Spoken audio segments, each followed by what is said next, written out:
Well, hello everybody, and welcome back to G-Bear's Off-Grid Ways, a homestead in the desert.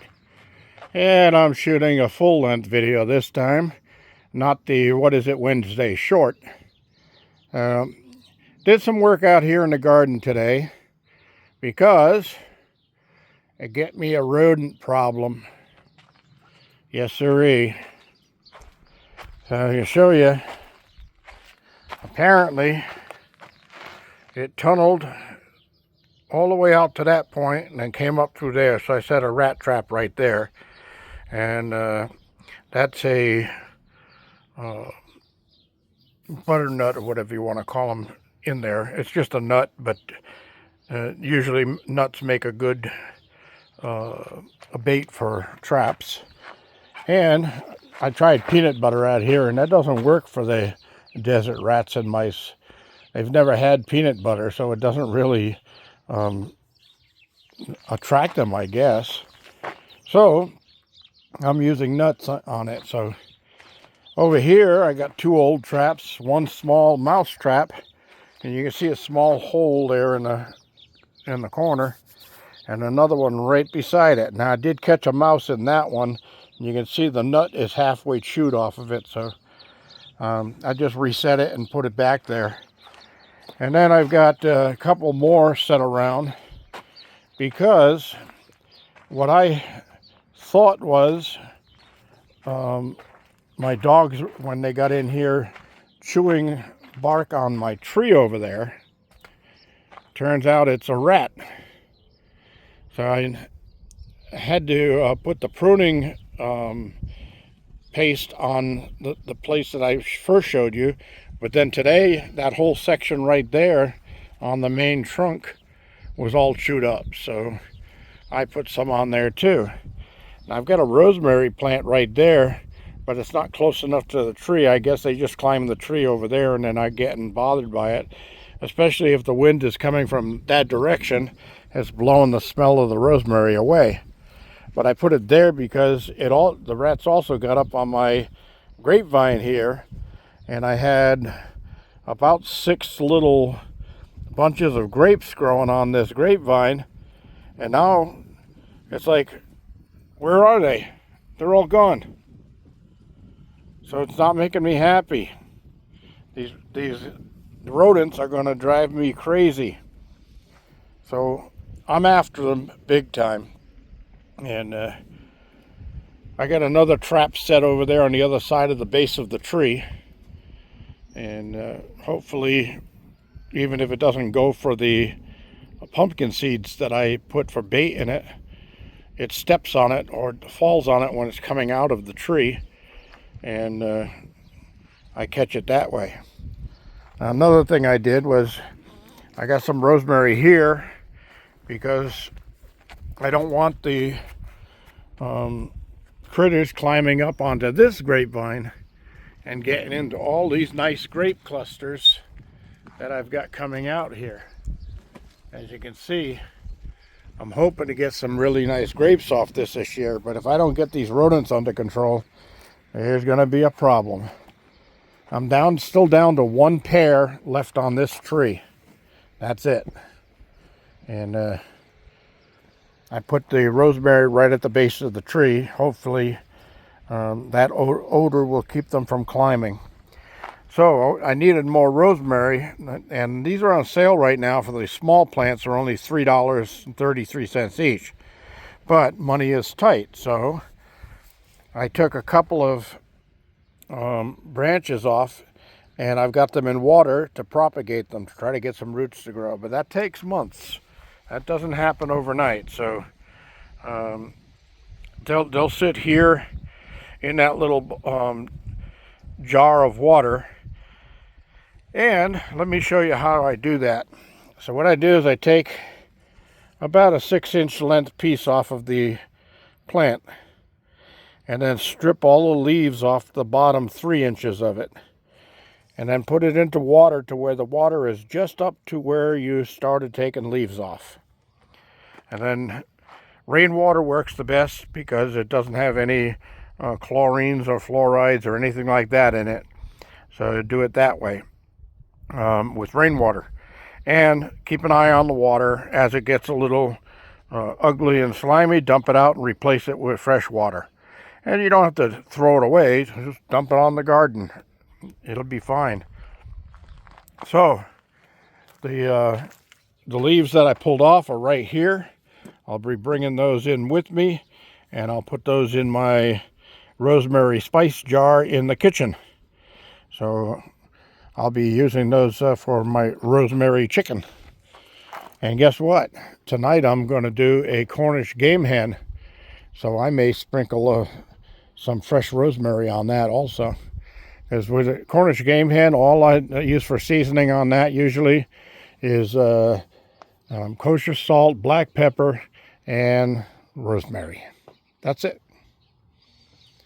I got some fresh blossoms here, but when they're on long stems like that, they don't usually do anything. They usually end up falling off. So the only, let's see if I can find it. The only one, where did it go? Huh. I lost it. Well, anyway, when I find it, I'll make note of where it is. But there was one pair. There it is. There's one pair left on this thing out of 8 that I had on here. So I've got to get these guys under control. They've even been up here on this apple and chewing the leaves off of it. So got to keep an eye on them. Not fun.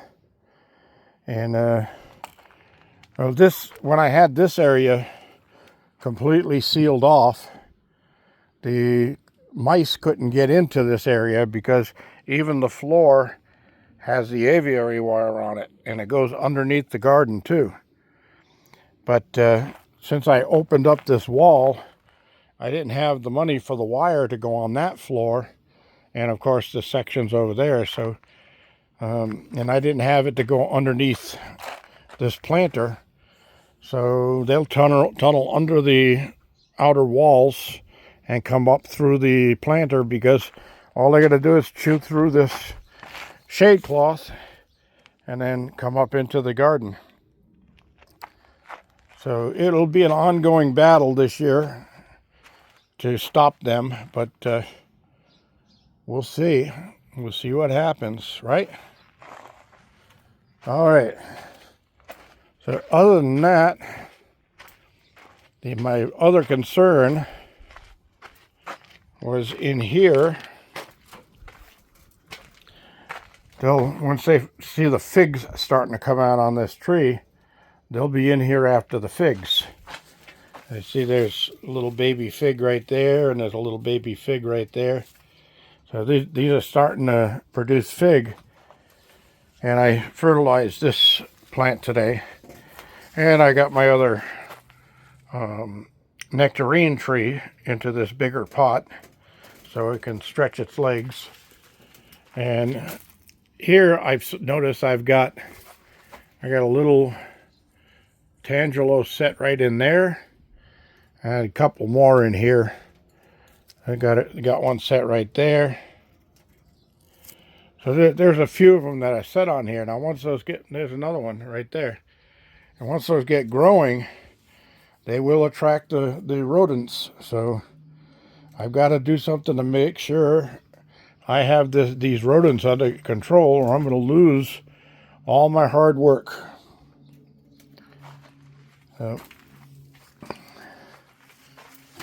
Yeah, I wish Tomcat was around. I'd let Tomcat loose running in this garden, and he'd clean that rodent problem up in 1 or 2 nights without hesitation. And when I came in here in the morning, he'd be laying down sleeping somewhere, up high, of course. You know, cats like to get up high, so he'd probably be up on this top shelf. I'd have it cleaned off for him with a little bed up there where he can just sit back and relax. And when he sees a mouse run across the ground, he'd boom right on top of them. So if I could afford to feed them, I would get another feral cat down here and do just that. Set them up in here where the dogs can't get at them, but he can get at all the rodents. And that would be a good thing. All right, so now with all the rodents coming out, another thing is, for those of you who are going to be moving off-grid to the deserts and that stuff, remember, the snakes' number one delicacy is rodents. They love rodents. So if you get a lot of rodents, you can expect to get a lot of snakes, because the snakes will come in to get the rodents. And I don't want that, because I got dogs around here, and the dogs will see the snake slithering and running after it, because they do that with the lizards out here. All right, everybody. I did replant the peas that didn't come up over there, and I added a few. And over there by the asparagus, I had some extra peas left over that soaked in water.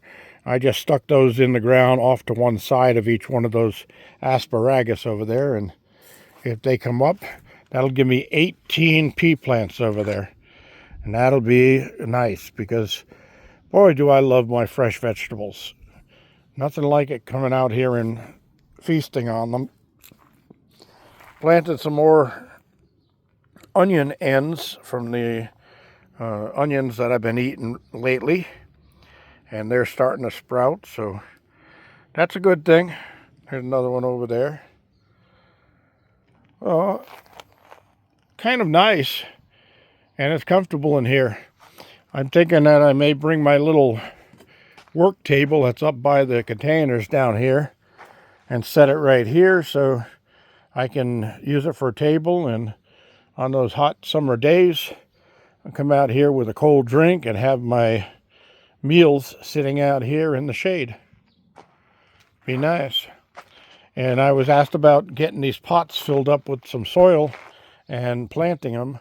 I'd love to do that, but with that planter, that planter, that planter, that planter, that planter, that planter, and that planter, and then all of the other plants I have in pots across there, the trees, and everything I've got inside of the greenhouse takes a lot of water. And the rains have not been cooperating. My neighbors up the road, 5 miles up the road, just, you see that ridge up there? Just on the other side of that ridge, they got over 2 inches of rain out of that last storm that came through. And what did I get? 2/100ths of an inch. Think about that, 2/100ths.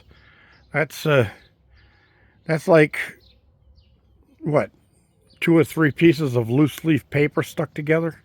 That's it. That's all I got down here. So, gotta keep an eye on my water this year.